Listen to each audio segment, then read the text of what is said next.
কুকুর নাই, বিড়াল নাই, কোথাও কিছু নাই। এমন সময়তে আসমানের দিকে তাকিয়ে দেখি ভোরের বেলা ওই সুবহে সাদিকের সময়তে আল্লাহর আসমানের দিকে আমি তাকিয়ে দেখলাম যে সাদা ডানায় ডানা মেলে তারা জানো আল্লাহর কাছ থেকে আমি 7 দিন মাঝের ঘরের উপর পর্যন্ত ডানায় ডানায় ডানা মেলে তারা একে একে উঠতে লেগেছে। আরো জোরে হবে না?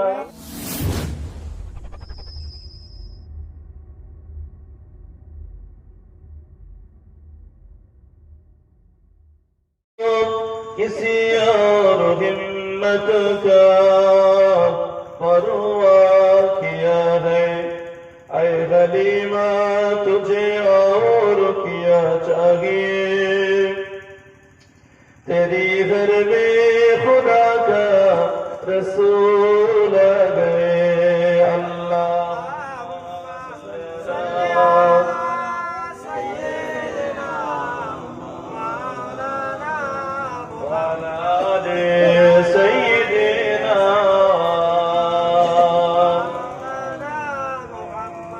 कलमा शरीफे जिक्र कर ला इलाहा इल्लल्लाह ला इलाहा इल्लल्लाह आरो जोरे ला इलाहा इल्लल्लाह ला इलाहा इल्लल्लाह ला इलाहा इल्लल्लाह मुहम्मदुर रसूलुल्लाह अल्लाहुम्मा सल्ली अला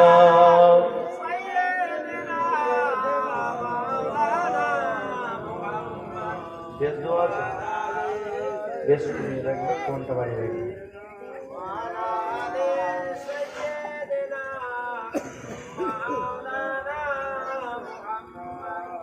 आदम नबी सफीहुल्लाह आदम नबी सफीहुल्लाह मूसा नबी कलीमुल्लाह ईसा नबी रूहुल्लाह आदम नबी शफीहुल्लाह मूसा नबी कलीमुल्लाह ईसा नबी रूहुल्लाह इब्राहिम नबी खलीलुल्लाह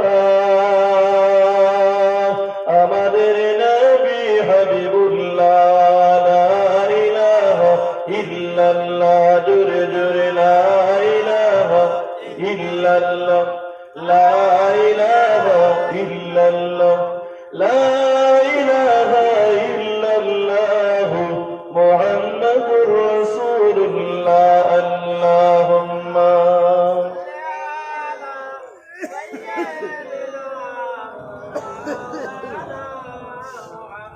وعلى آل سيدنا পাখির গানে গানে হাওয়ার টানে টানে পাখির গানে গানে হাওয়ার টানে টানে ওই নামেরই সুর শোনা যায় ওই নামেরই সুর শোনা যায় ওরে মন পাগল পারা ইল্লাল্লাহ ইল্লাল্লাহ ইল্লাল্লাহ ইল্লাল্লাহ লা ইলাহা ইল্লাল্লাহ লা ইলাহা ইল্লাল্লাহ লা ইলাহা ইল্লাল্লাহ দূর দূর লা ইলাহা ইল্লাল্লাহ লা ইলাহা ইল্লাল্লাহ মুহাম্মাদুর রাসূলুল্লাহ আল্লাহুম্মা পড়েন সবাই পড়েন জোরে জোরে পড়েন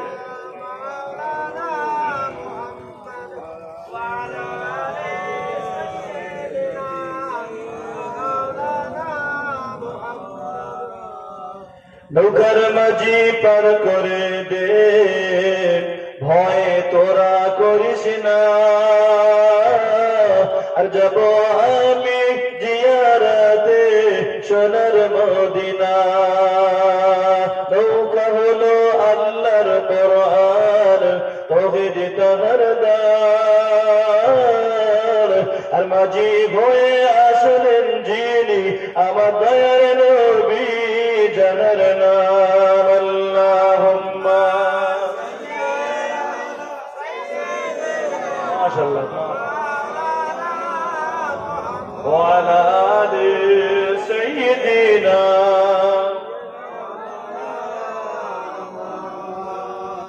সকলে বলি আলহামদুলিল্লাহ। মুআজ্জাজ মুকাররম মুহতারাম মহাসম্মানীয় এ মাহফিলের সভাপতি সাহেব, বিশেষত সম্মানীয় মহল্লা মসজিদের ইমাম সাহেব, তৎসহ সামনে বসে থাকা মুরব্বী মুসল্লিয়ায়ে কেরাম, যুবক জওয়ান তরুণ মুরব্বিয়ায়ে কেরাম, কমিটির সাহেবানগণ, পর্দা নাসিনা ঘরে থাকা অদূরে অলক্ষ্যে মা এবং বোনেরা, আল্লাহ পাকের দরবারে অসংখ্য শুকরিয়া সুজুদ আদায় করি যে আল্লাহ রাব্বুল ইজ্জাত আমাদের মতো গুনাহগার খাতাকারদের দিয়ে প্রতি বছরের ন্যায় বছরে মাহফিলের ইন্তজাম করিয়েছেন। আল্লাহ পাক আমাদের মতো কিছু গুনাহগারদেরকে জান্নাতের বাগানে আগে আগে এসে বসার তৌফিক দান করেছেন। সকলে একবার জোরে বলি আলহামদুলিল্লাহ। অতঃপর অসংখ্য দরুদ ও সালাম সাহেবে সরকার, নায়েবে নবী, সরকারে দু আলম, শাফিউল মুজনবিন, রাহমাতাল লিল আলামিন, মক্কার জ্যোতি, মদিনার বাতি, আরব দুলাল মরুল ভাস্কর, নবিয়িনা হাবিবিনা রাসূলুনা শফিউনা রাসূল পাক সাল্লাল্লাহু আলাইহি ওয়াসাল্লাম প্যারা নাম মদিনা রওজা মুবারকে শুয়ে আরাম ফরমাচ্ছেন।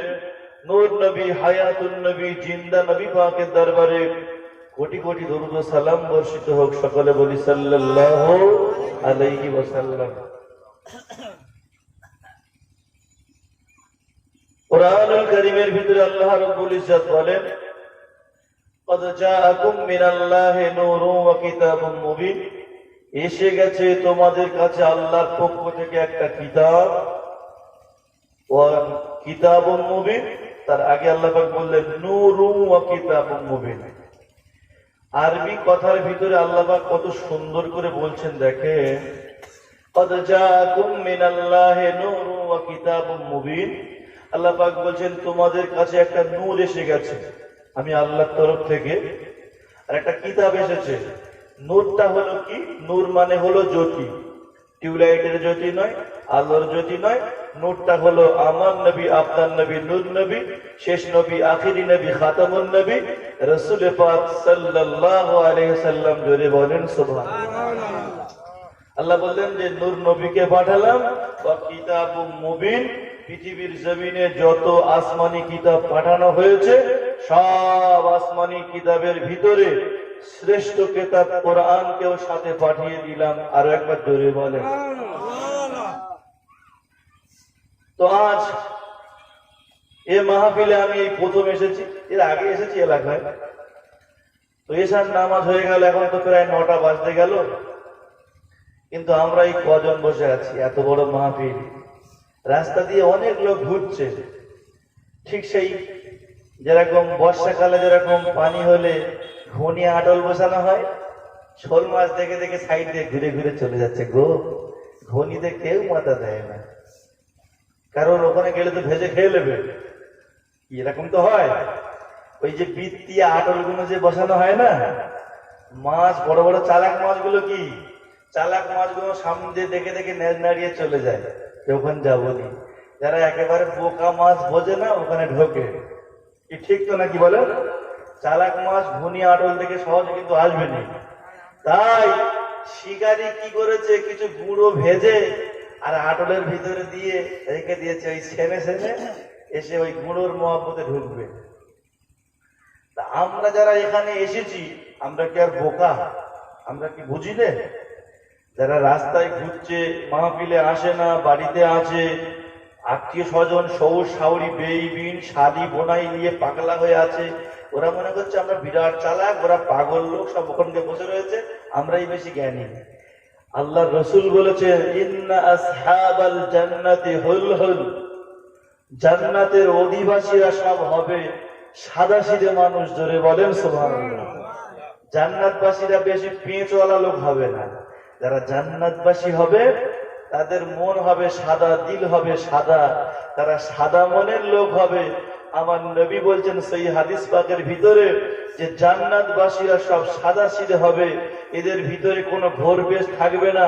এরা যেখানে আল্লাহ আল্লাহ রসুলের কথা হয় সেখানে আগে চলে যায়। জোরে বলে। আগে যখন এসেছি এখন তো আর চলে যাওয়ার কোনো লোক নেই, কিছু গুরুত্বপূর্ণ আলোচনা হবে। কোরআন শরীফ প্রথম পারা, এদিকে ওদিকে বলবো না, যতক্ষণ থাকবো কোরআন শরীফের তাফসীর প্রথমে বলবো সংক্ষেপে।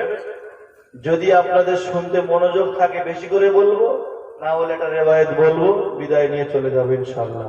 আমার পরে অনেক নামি দামি বক্তা আছেন, আমি গুনাহগার, খাতাকার, সিয়াকার, একেবারেই পুরো ছোট বললে ভুল হবে না, একেবারেই ছোট। ওই জন্য প্রথমে এসেছি, দোয়া দিয়ে চলে যাব। প্রথম পারা কোরআন শরীফের প্রথম পারা একটা সূরা আছে, প্রথম সূরা সূরা ফাতিহা। ফাতাহা ইয়াফতাহু, ফাতাহা মানে শুরু করা। এটা দিয়ে আল্লাহ পাক কোরআন শরীফ শুরু করলেন। সূরাটার নাম হলো সূরাতুল ফাতিহা। আলহামদুলিল্লাহি রাব্বিল আলামিন। এই সূরাটা প্রত্যেক নামাজে, যে আমরা 5 ওয়াক্ত নামাজ পড়ি, নফল হোক, সুন্নত হোক আর ফরজ হোক, এই নামাজে এই সূরাটা প্রথমে না পড়লে নামাজ হবে। আর মুক্তাদি যারা নামাজ পড়ে, মুক্তাদি ইমামের পিছনে, এরা যদি মনে মনে সূরা ফাতিহা পড়ে, এদের নামাজ হবে। বোঝার বিষয় আছে। সামনে এসে বলে ফেলি একটুখানি। ইমাম যখন দাঁড়িয়েছে, আমি বললাম ইক্তাদাইতু বিহাযাল ইমাম, আল্লাহু আকবার, বলি কি না? ইমাম বলছে আলহামদুলিল্লাহ রাব্বিল আলামিন আর রহমানির রহিম। মাগরিব, ইশা আর ফজর নামাজে জোরে বলেন, জোহর আসরে আস্তে বলেন মনে মনে। একদল লোক এখন উঠেছে, বলছে ইমামের পেছনে সূরা ফাতিহা আলহামদু সূরা পড়তে হবে। আর মসলা এসছে হানাফি মাযহাবের মসলা। সব ইমামগণ এই মসলায় একমত, ইমামের পিছনে সূরা পড়লে তার নামাজ ফাসেদ হয়ে যাবে, নামাজ হবে। তাহলে প্রথম সূরার নাম সূরা ফাতিহা, দ্বিতীয় সূরা শুরু হয়েছে সূরাতুল বাকারা। বাকারুন মানে হলো গরু। এই গরু সূরা দিয়ে আল্লাহ কোরআন শরীফ শুরু করলেন। আর এর ভিতরে কত নির্যাস আছে, কিছুটা আমি টেনে বার করার চেষ্টা করছি। আল্লাহ পাক আমাকে তৌফিক দেন, আমার মুখ দিয়ে কিছু এমন কথা বলিয়ে নেন, গুনাহগার, খাতাকার, সিয়াকার, বদকার আমি, আমার আপনার জন্য, আপনাদের মতো নেককারদের জন্য, সকলের জন্য আল্লাহ যেন ইহকাল পরকালে কামিয়াবির পাথেও বানিয়ে দেন। জোরে বলেন আমিন। মন খুলে আওয়াজ দিয়ে, উচ্চ আওয়াজে, মুহাব্বতের সঙ্গে দরুদ শরীফ। আল্লাহুম্মা সাল্লি আলা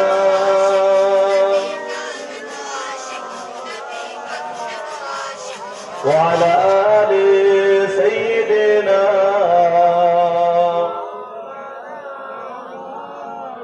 আমার মুসলমান বাবাজিরা, জওয়ানেরা, যুবকেরা, তরুণেরা, মুরব্বিরা, ক্যামেরা, কোরআনুল কারীমের ভিতরে আল্লাহ পাক যে প্রথম সূরাটা দিলেন, ওই সূরাটার নাম হলো সূরাতুল ফাতিহা। তারপরে একটা সূরা আছে সূরাতুল বাকারা। সূরা ফাতিহাটা প্রথমে কেন দেওয়া হয়েছে?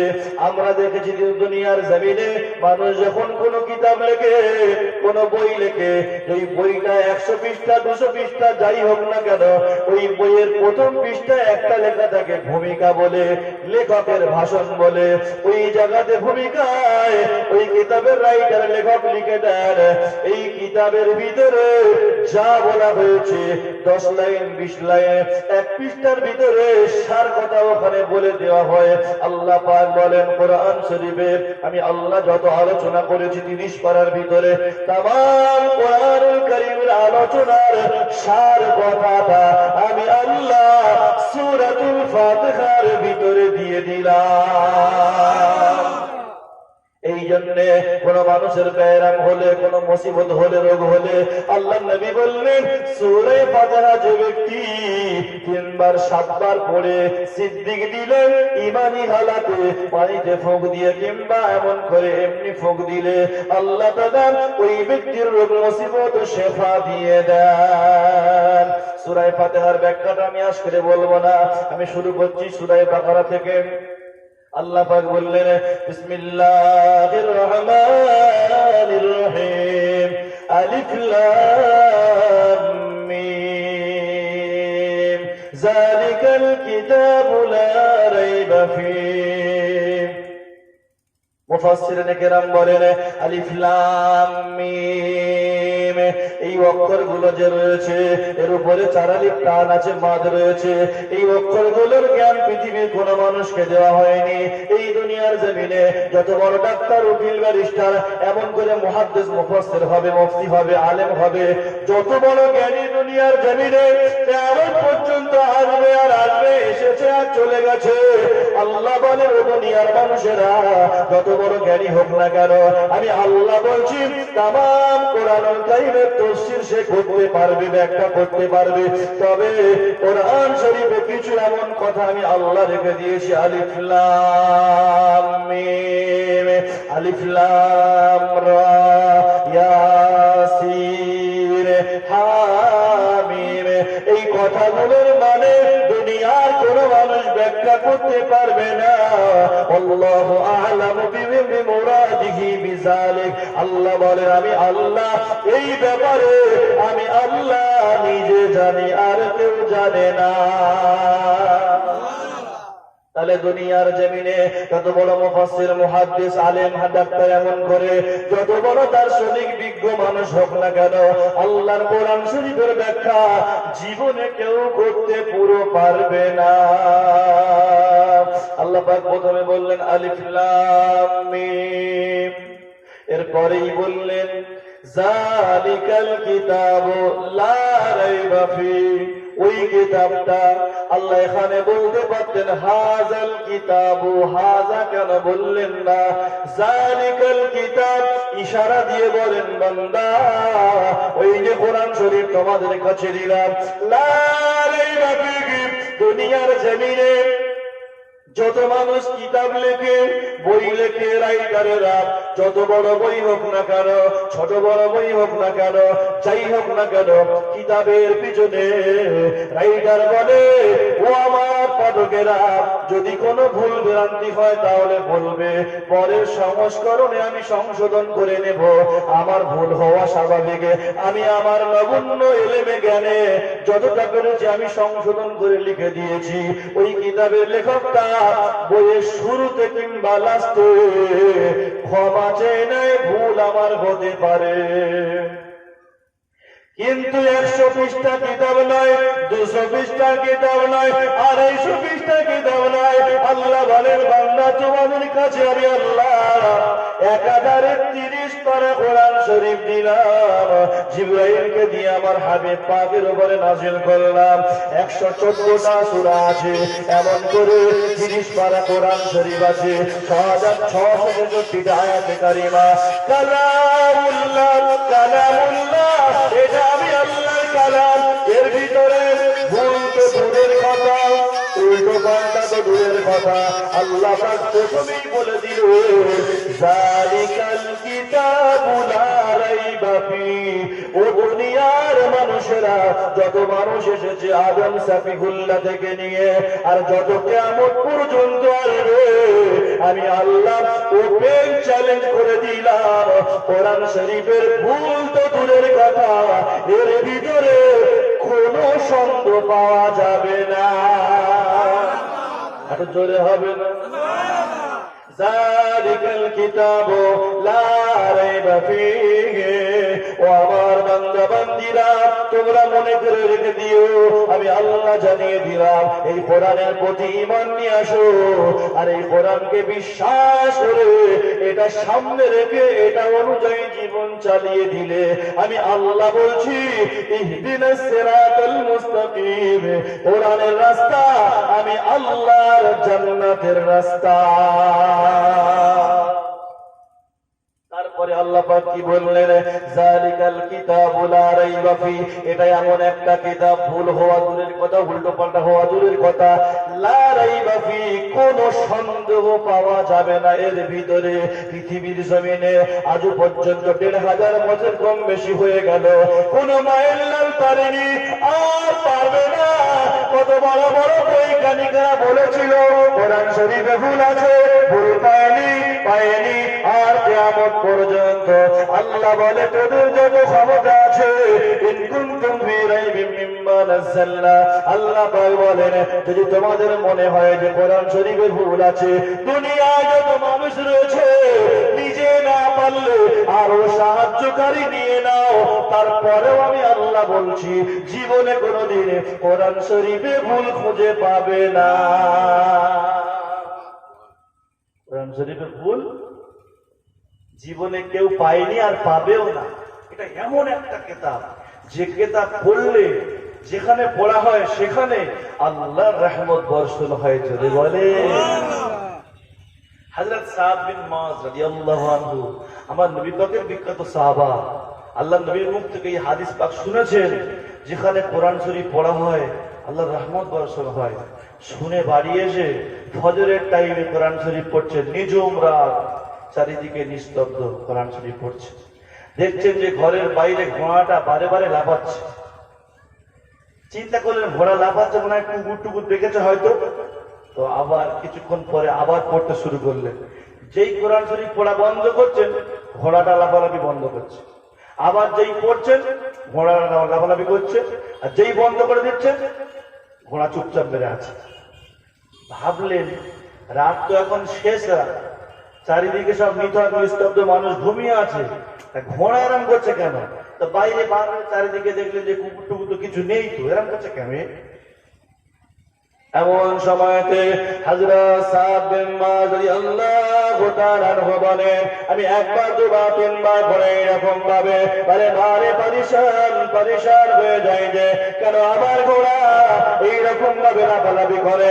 একটা টাইমে আমি হঠাৎ কোরআন শরীফটা বন্ধ করে দিয়ে ঘোড়ার লাফালাফিটা আমি দেখে বুঝতে, এমন সময়তে অনুভব করলাম আমার ছেলেটা ঘুমিয়ে আছে, ওই ঘোড়া লাফালাফি করে না জানি পা তুলে দেবে। এই জন্য আমি বার হয়ে গোপনে চুপি আমি দেখলাম যে কোথায় কি আছে। না, চারিদিকে কোথাও কিছু পাওয়া যায় না, কুকুর নাই, বিড়াল নাই, কোথাও কিছু নাই। এমন সময়তে আসমানের দিকে তাকিয়ে দেখি ভোরের বেলা ওই সুবহে সাদিকের সময়তে আল্লাহর আসমানের দিকে আমি তাকিয়ে দেখলাম যে সাদা ডানায় ডানা মেলে তারা যেন আল্লাহর আকাশ থেকে আমি সাদ বিন মুআযের ঘরের উপর পর্যন্ত ডানায় ডানা মেলে তারা একে একে উঠতে লেগেছে। আরো জোরে হবে না? হযরত সাদ বিন মুআয রাদিয়াল্লাহু তাআলা আনহু হুজুর আমার বলেন, এই অবস্থা দেখে আমি সাদ বিন মুআয বাবা হয়ে গেলাম। আমি না দেরি করে মসজিদে নববী শরীফে চলে গেলাম। আল্লাহর নবী আমার মসজিদে নববী শরীফে রয়েছেন। আমি গিয়ে বললাম, ইয়া রাসূলুল্লাহ, আসসালাতু ওয়াসসালামু আলাইকা ইয়া হাবিবাল্লাহ, আসসালাতু ওয়াসসালামু আলাইকা ইয়া রাসূলুল্লাহ। ও আল্লাহর নবী, আপনি বলেছেন যেখানে আল্লাহর কোরআনুল কারীম তেলাওয়াত হয় ওই জায়গায় রহমত নাযিল হয়। আমি সাদ বিন মুআয এই কথা শুনে আমি আমার বাড়িতে গিয়ে ফজরের নামাজের টাইমে তাহাজ্জুদের নামাজটা পড়ে ফজরের নামাজের আগে আমার ঘরে বসে আল্লাহর কালাম তেলাওয়াত করেছিলাম। আমার ঘোড়াটা বারে বারে লাফায়। এমন সময় আমি সাদ বিন মুআয দেখলাম যে আল্লাহর কাছ থেকে আমার ঘর পর্যন্ত কারা যেন ডানায় ডানা মেলে একে একে উঠতে লেগেছে। আল্লাহ নবী আমার বললেন, ও বাবা সাদ বিন মুআয, তোমার বাড়িতে অন্য কিছু আসেনি বাবা। তুমি যখন আমি রাসূলুল্লাহ আমার হাদিস পাক আমল করার জন্য আল্লাহর কালামটা গভীর রাতের বেলায় তোমার বাড়িতে তেলাওয়াত করছিলে, আমার আল্লাহ পাকের রহমতের ফেরেশতারা মালায়েকাতুর রাহমা ওই রহমতের ফেরেশতারা আল্লাহর আসমান থেকে তোমার বাড়ি পর্যন্ত ডানায় ডানা মেলে আল্লাহর ফেরেশতারা তোমার কালাম শ্রবণ করছিল। জোরে হবে? আমরা বাড়ি কোরআন শরীফ পড়ি, মুসলমান পাড়ায় ঢুকলে ডিজে, আবার সেই কত কি ডিজিটাল গান উঠেছে, শুধু গান শোনা যায় গো। মুসলমানের বাড়ি থেকে গানের আওয়াজ চলে আসে। ভুল বুঝবেন না, এই গ্রামে হয়তো নেই সব ভালো মানুষ, কিন্তু অন্য গ্রামে বাড়ি থেকে শুধু গানের আওয়াজ আসছে। রাত 2টো বাজে, দেখবেন ধুমধারাক্কা বাজছে গো। কেন? এটা কার বাড়ি? আব্দুর রহিমের বাড়ি। কি হচ্ছে? গান হচ্ছে। কেন? ইসলাম ভুলে গেছে, শেষ হয়ে গেছে, মুসলমান নামটা আছে, ফেলারটা সামনে আছে, পিছন থেকে সাইনবোর্ড আউট হয়ে গেছে। দরুদ শরীফ আল্লাহুম্মা সাল্লি আলা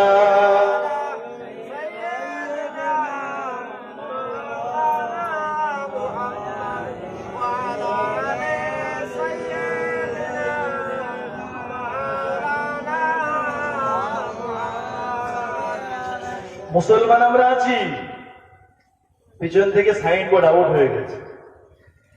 শুধু নাম আব্দুর রহমান, আব্দুল সাত্তার, বড় বড় জামা টুপি বললে কি মুসলমান হওয়া যায়? বাড়ি থেকে, যে বাড়ি থেকে আসার কথা ছিল কোরআন শরীফের আওয়াজ, আজ আসছে গানের আওয়াজ, ডিজের আওয়াজ। এই মুসলমান মার খাবে না, তা খাবে কারা? গজব আমাদের উপরে আসবে না, তা আসবে কোথায়? ঈসা নবীর জামানায়, ঈসা নবীর জামানার কথা বলছি, ঈসা রুহুল্লাহ, ঈসা নবীর জামানায়, আমার কথার দিকে মনোযোগ দেন। ঈসা নবীর জামানায় ঈসা নবী একটা এলাকা দিয়ে যাচ্ছেন, দেখছেন চারিদিকে সুন্দর